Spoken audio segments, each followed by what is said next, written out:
Assalamualaikum warahmatullahi wabarakatuh. Salam jumpa dengan wong santun.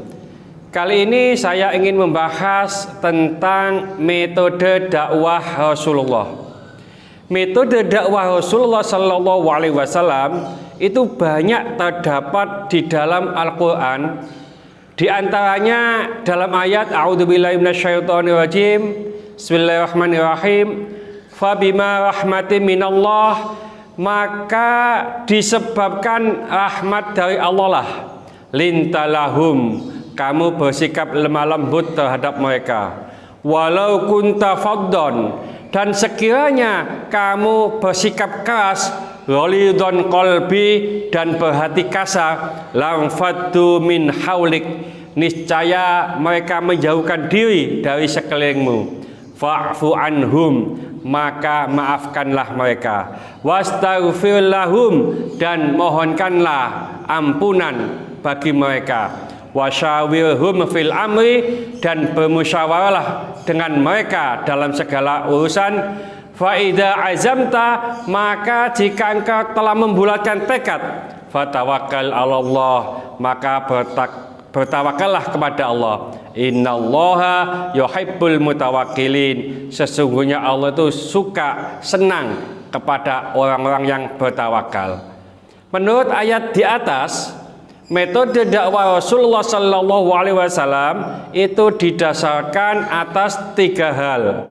Pertama, lemah lembut, tidak bersikap keras dan berhati kasar. Seseorang dapat dengan mudah untuk mengikuti dakwah atau ajakan kita. Tentunya kita harus bersikap lemah lembut.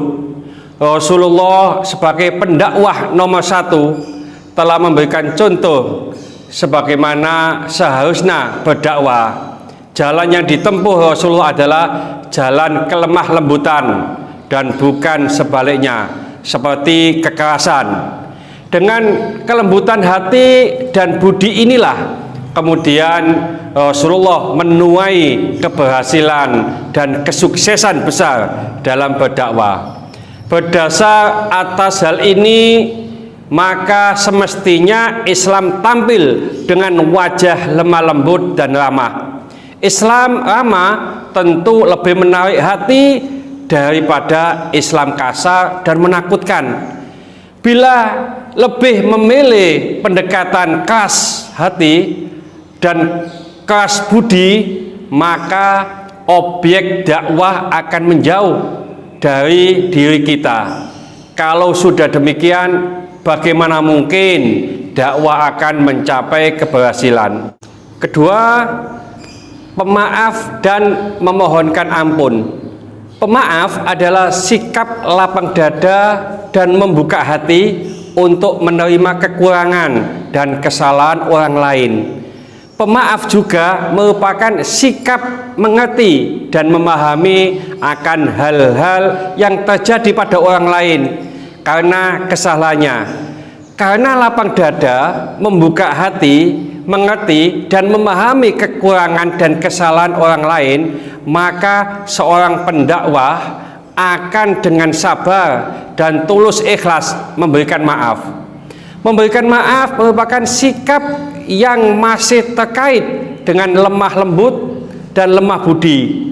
Seseorang yang memiliki kelembutan hati dan budi pasti mempunyai sikap pemaaf. Sebaliknya, bila tidak memiliki hal tersebut, akan sangat sulit menerima kekurangan dan kesalahan orang lain, apalagi mau memaafkan. Bayangkan apa yang akan terjadi bila setiap orang tidak mempunyai sikap lapang dada dan pemaaf alias pemarah. Saksikan betapa banyak peristiwa memilukan yang diawali dari hilangnya sikap pemaaf dan lapang dada. Rasulullah Sallallahu Alaihi Wasallam adalah pribadi mulia dan menjadi suri tauladan bagi seluruh umatnya. Maka contohlah Rasulullah Sallallahu Alaihi Wasallam. Berilah maaf orang-orang yang ada di sekitar kita. betapapun Rasulullah SAW adalah pribadi yang sangat disakiti dan didolimi oleh orang-orang di sekitarnya. Dan bukankah pula Rasulullah SAW memberikan maaf kepada mereka yang telah mendoliminya? Inilah yang selalu dilakukan Rasulullah dalam dakwanya. Sikap pemaaf masih harus dilanjutkan dengan memintakan ampun kepada Allah. Orang-orang yang telah membuat aniaya kepada beliau oleh Rasulullah SAW juga dimintakan maaf kepada Allah Subhanahu wa Ta'ala. Ketiga, yaitu bermusyawarah. Rasulullah SAW telah memberikan contoh bahwa dalam berdakwah beliau tidak pernah meninggalkan musyawarah.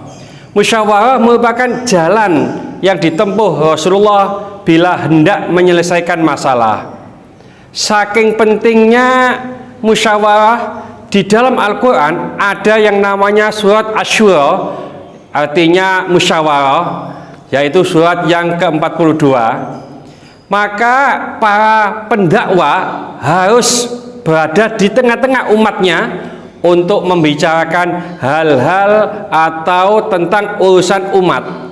Musyawarah adalah jalan terbaik untuk menyelesaikan setiap persoalan, apalagi menyangkut kepentingan umat.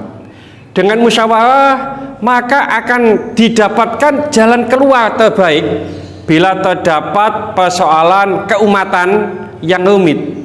Setiap persoalan yang diselesaikan dengan musyawarah maka tidak akan kecewa di kemudian hari. Dapat kita ambil pelajaran bahwa kalau kita ingin berdakwah, contohlah pendakwah nomor 1 yaitu Rasulullah Shallallahu Alaihi Wasallam. Beliau dalam berdakwah bersikap lemah lembut, tidak keras, tidak berhati kasar.